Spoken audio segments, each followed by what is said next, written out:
सब लोग अपने अपने मार्ग पर रेडी रहना। वो यहाँ पर किसी भी गेटअप में आ सकता है। Yes madam sir. I miss Pushpa ji. हाँ तो चले जाते ना तुम भी साथ में, उनका बीमार सासू माँ का सेवा करने। पुष्पा जी की सासू माँ कितनी खुशनसीब है ना, कि उन्हें ऐसी बहू मिली है कि तबीयत खराब हुई तो तुरंत एक फोन कॉल पे पहुंच के सेवा करने। तो तुमको क्या लगता है संतू कि हम अपना सासू माँ का देखभाल नहीं करते हैं? बस कीजिए आप लोग, ये सास बहू का ड्रामा बाद में करना, अभी काम पर ध्यान दीजिए सब लोग। जी मैडम सर। आइए डॉक्टर बताइए। सच कभी कभी अविश्वसनीय होता है, पर होता जरूर है। बस थोड़ी देर और नागिन इस नागमणि से बाहर आ जाएगी। अच्छा जीती सुन ना, अगर तुझे कोई ऐसी इच्छाधारी नागिन मिलती और तुझे तेरी इच्छा पूछती तो तू कौन सी इच्छा पूरी करवाता? ये भी कोई पूछने वाला बात है संतू जी? आई तो कंफर्म है ना कि हम भी घर बसाते नागिन के साथ, मासूमियत के साथ। एक इच्छाधारी नागिन ना तेरी ये इच्छा कभी पूरी नहीं कर सकती। सांप के जहरीले अंडे, चुप हो जाओ नहीं तो तुम्हारा ना आखिरी इच्छा भी नहीं पूछेंगे हम। चुप रहो, मिशन पर ध्यान दो। देखो उधर देखो।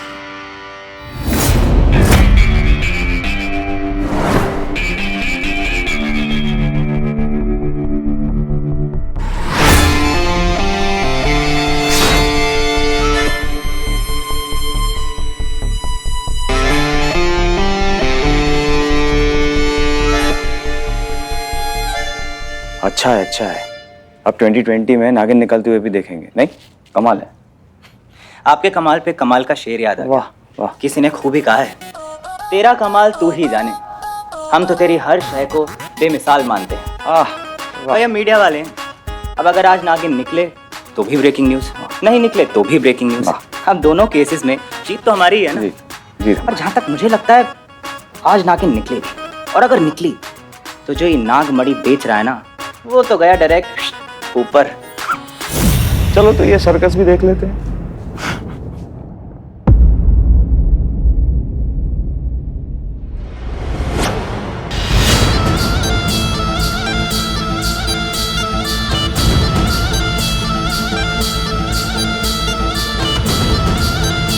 अरे 12 बज गया, मैंने कहा था ठीक 12 बजे चमत्कार होगा और नागिन बाहर आई। नागिन बाहर आ रही है। अरे आप लोग डरिए नहीं, कुछ नहीं करेगी आप लोगों को।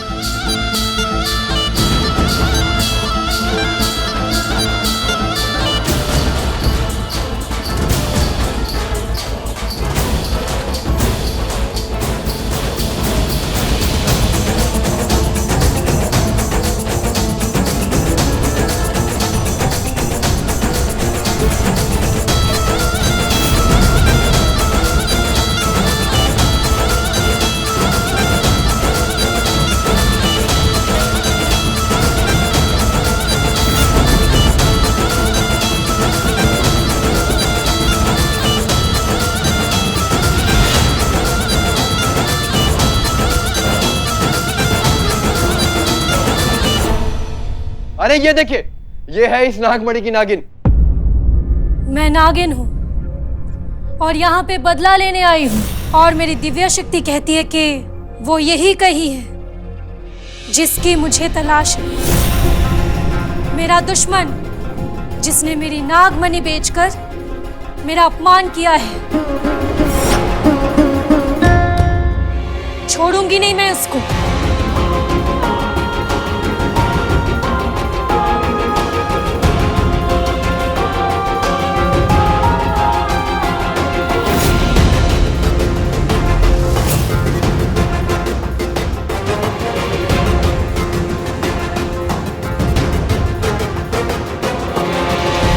सब लोग ध्यान से सुनिए, अगर हमारा ठग यहाँ पर आया है तो ये सब देखकर उसकी बेचैनी जरूर पड़ जाएगी। फिर उसे दवाई लेनी होगी जिसका असर ठीक 2 मिनट बाद होगा। सब लोग प्लीज अलर्ट रहिए, वो कभी भी हमारे सामने आ सकता है।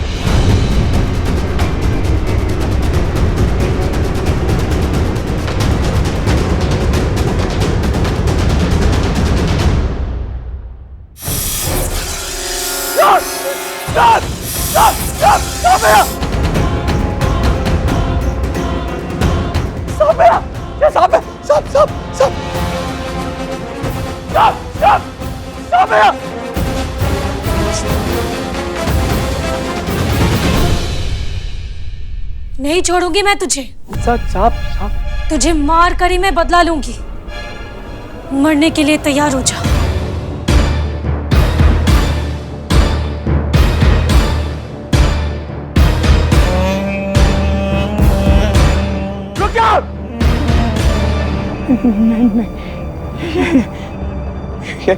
ये कैसे हो सकता है? ये नहीं हो सकता। अरे क्या हो रहा है मुझे? ये इस डॉक्टर का बेवकूफ बनाया था मैंने। ये कांच का टुकड़ा नागमणि बताकर इसको बेच दिया था।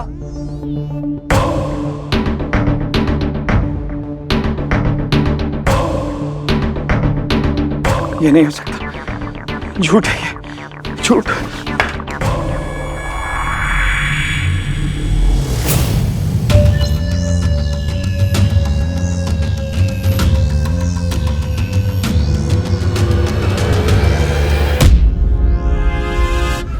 वैसे तो हम सब जानते हैं, लेकिन ये कभी नहीं जान पाए कि आनंद जैसा इंटेलिजेंट टैलेंटेड आदमी के पीछे क्रिमिनल माइंडसेट है। अक्सर चिराग तले अंधेरा होता है सर। वैसे तो किसी भी गलत काम का कोई डिफेंस नहीं होता, लेकिन आनंद के क्रिमिनल बनने के पीछे उसके साथ जिंदगी में हुई ट्रेजेडी बहुत बड़ा हाथ है। पूरी तरीके से काबिल होने के बावजूद बस एक मामूली से आंख के डिफेक्ट की वजह से वो एकेडमी ज्वाइन नहीं कर पाया, और इसी गुस्से और फ्रस्ट्रेशन ने उसे क्रिमिनल बना दिया।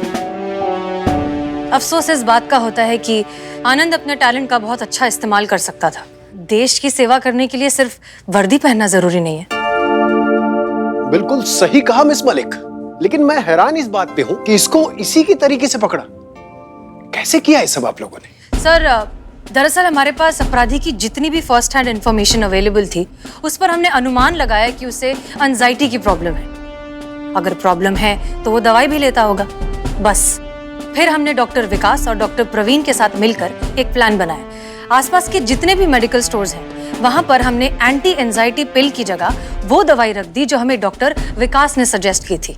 इस दवाई को लेने से इंसान को थोड़ी देर के लिए हेलुसिनेशंस होने लगते हैं।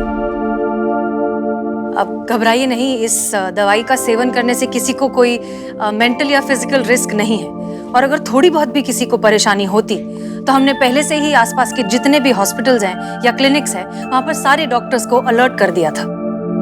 प्लान के मुताबिक आनंद ने दवाई ली और फिर जो हुआ वो सब आपने देख ही लिया। ऑफ कोर्स इस सब में किस्मत का साथ देना बहुत जरूरी था, जो कि हुआ, और हमने अपराधी को पकड़ लिया। हम तो इसे देखते ही पहचान गए थे सर, बस इसके कन्फेशन का इंतजार कर रहे थे।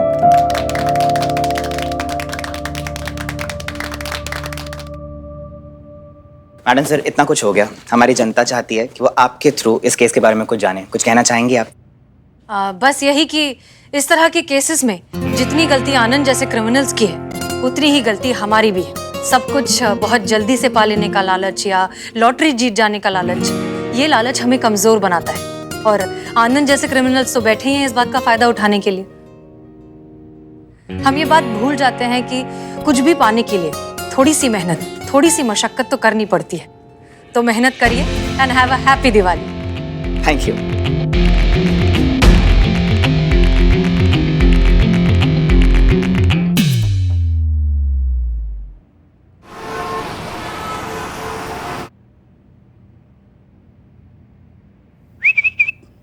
चीते, जोक सुना ना, जोक। क्या है, तुम्हारे बारात में आए कि जोक सुना है? ए, बारात में फालतू जोक नहीं चाहिए, उसके लिए तो ऐसा महंगा वाला आर्टिस्ट मंगाऊंगा मैं। चीते, मैं सुनाऊं जोक? बिल्कुल भी नहीं बाबू, चुप रहो तुम वहीं पे। अच्छा, मैं सुनाता हूँ जोक। चीते, रजिस्टर हुआ अब? संतोष जी, रजिस्टर होता रहेगा, पहले ये जोक सुनो, जोक ऑफ द डे सुनो। सुनो तो एक बार क्या होता है, जेलर कैदी को कहता है कि कल सुबह तुम्हें 9 बजे फांसी दी जाएगी। तो कैदी कहता है ये हो ही नहीं सकता। पूछो क्यों? क्यों? क्योंकि कैदी कहता है मैं उठता ही 10 बजे हूं।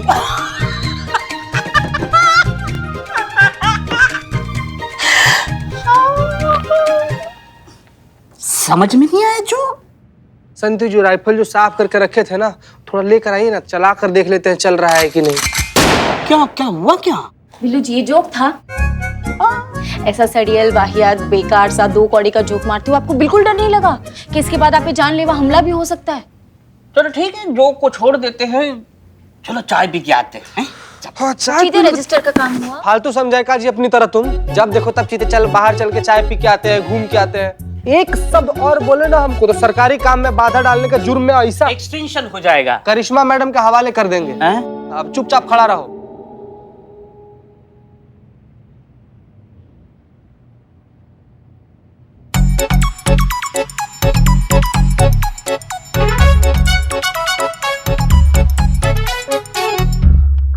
जीते जीते सुनना सुनना, जीते सुनना सुनना, ये तो ऐसा कर सकता है।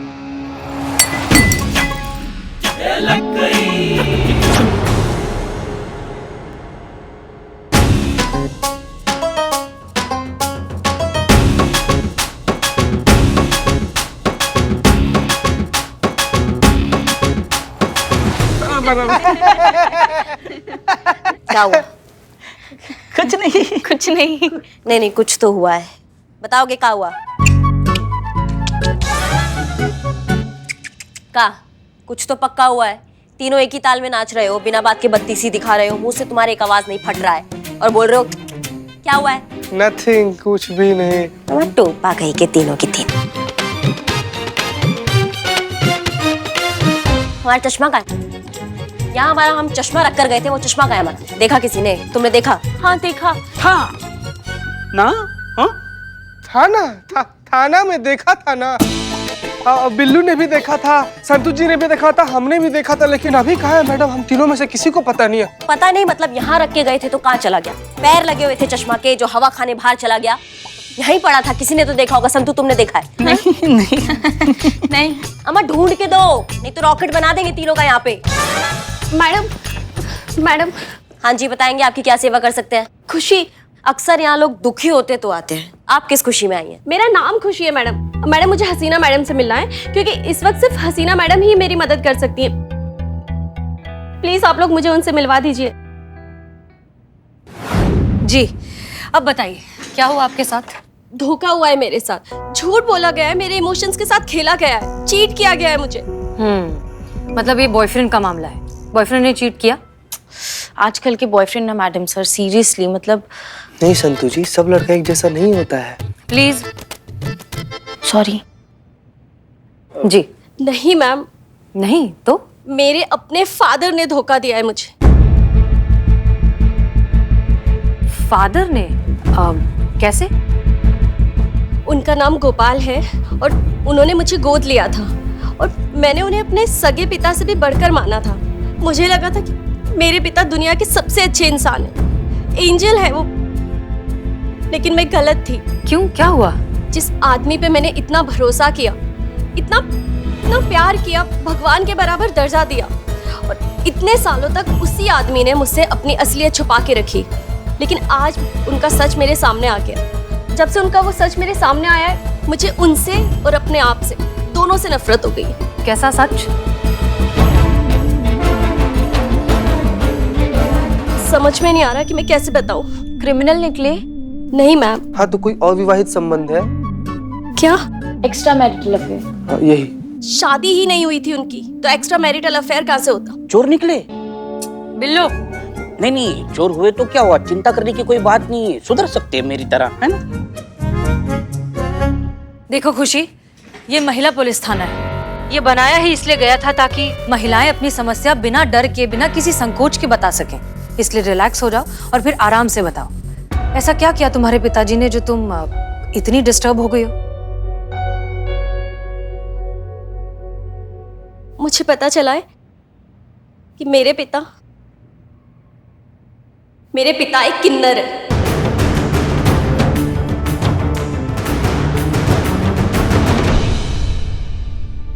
जो खुद को पुरुष दिखाने की और जताने की पूरी कोशिश करते हैं, जो कि वो है नहीं। आज जब मैं अचानक कॉलेज से घर जल्दी वापस आ गई, तो उनका वो सच मैंने अपनी आंखों से देखा।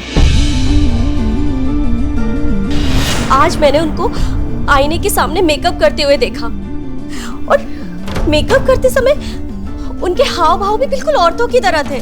मुझे तो अपनी आंखों पे विश्वास ही नहीं हुआ।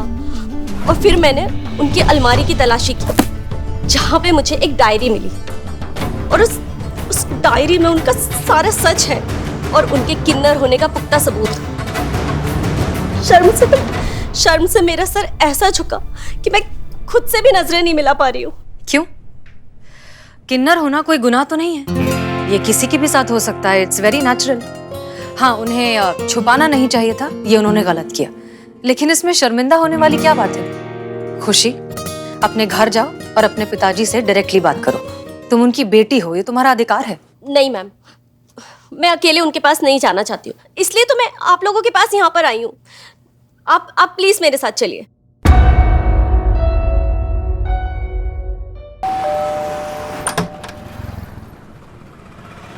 अरे सब ठीक तो है? ये तुम्हारे साथ पुलिस क्यों है? इन्हें मैं ही लेकर आई हूँ। तुम लेकर आई हो? लेकिन क्यों? क्योंकि मुझे आपका सच पता चल गया है बाबा। मुझे पता चल गया है कि आप क्या है।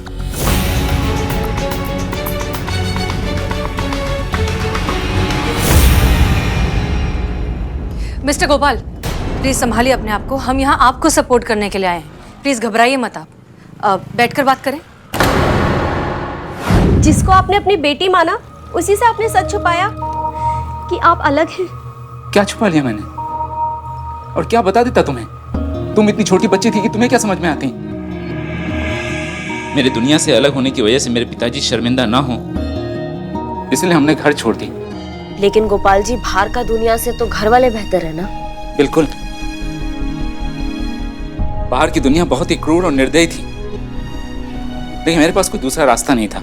मैं लड़ा, जैसे जी सकता था जिया। जीवन में हमेशा अकेलापन खलता रहा, सुनापन महसूस कर रहा था। समझ में नहीं आ रहा था मैं क्यों जी रहा हूँ, क्या मकसद है।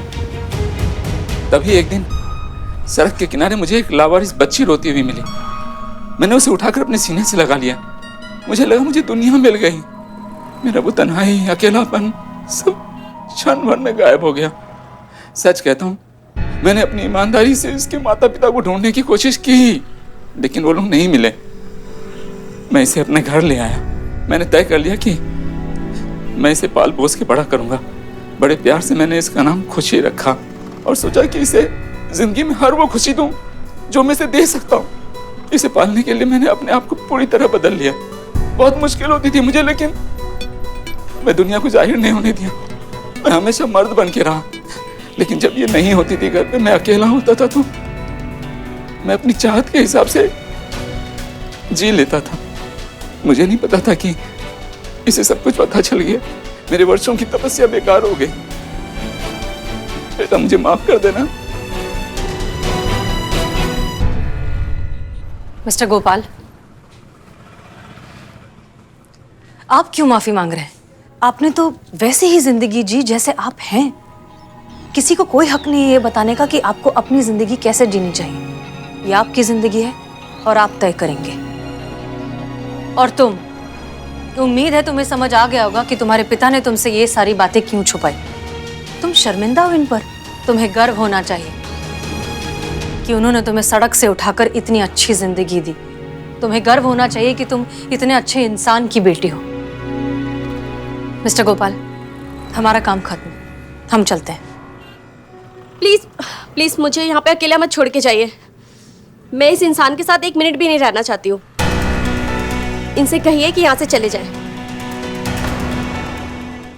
एक सेकेंड, वो काहे जाए यहाँ से? ये तो उनका घर है ना, मालिक है वो इस घर के। अगर किसी को इस घर से जाना चाहिए तो वो तुम हो जिसको जाना चाहिए। अगर सड़क से तुमको नहीं उठाते आज तो तुम कहाँ होती, तुमको पता भी है? आज तक मुझे भी यही लगता था, पर अब मुझे लगता है कि ये सब इन्हीं का किया धरा है। इन्होंने ही मुझे मेरे माँ बाप से छीना या चुराया होगा ताकि मेरे जरिए ये सोसाइटी से अपना सच छुपा सके। अमा तुम ना नहीं, आप कुछ मत कीजिए प्लीज। बच्ची है, गलती से बोल गई। देखो बेटा, तुम मेरे साथ नहीं रहना चाहती, कोई बात नहीं, लेकिन उसके लिए तुम्हें यहाँ से जाने की जरूरत नहीं है। ये घर मैंने सिर्फ तुम्हारे लिए ही बनाया था। तुम्हारी खुशी से बढ़कर क्या है मेरे लिए। अगर कोई यहाँ से जाएगा तो मैं जाऊंगा। तुम यहीं रहोगी, बस अपना ख्याल रखना।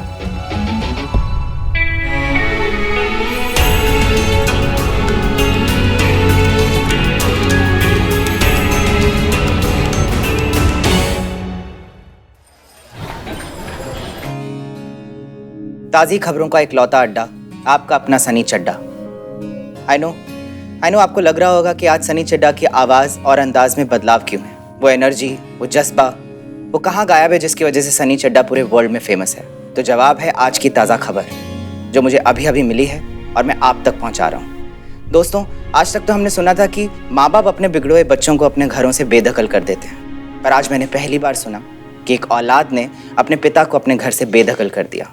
वो पिता जिसने अपने औलाद को सड़क से उठा के अपने गले से लगाया, अपने दिल में जगह दी, आज वही बेटी अपने पिता के साथ रहने में शर्मा रही है, डर रही है, क्योंकि उसके पिता किन्नर हैं। और अंकल जी, आपको अपनी बेटी पे गुस्सा नहीं आ रहा? क्यों आएगा गुस्सा? बच्ची है, कुछ भी बोल जाती है। आप प्लीज उसके बारे में उल्टा पुल्टा मत बोलिए। मेरी बच्ची दिल की बहुत अच्छी है, लाखों में एक है वो। और जहां तक घर छोड़ने की बात है, अगर मेरी खुशी को मेरे घर छोड़ने से इतनी सी भी खुशी मिलेगी तो मैं से 1000 घर उस पर कुर्बान कर दूंगा। और मुझे लगता है कि दुनिया का कोई भी पिता यही करेगा।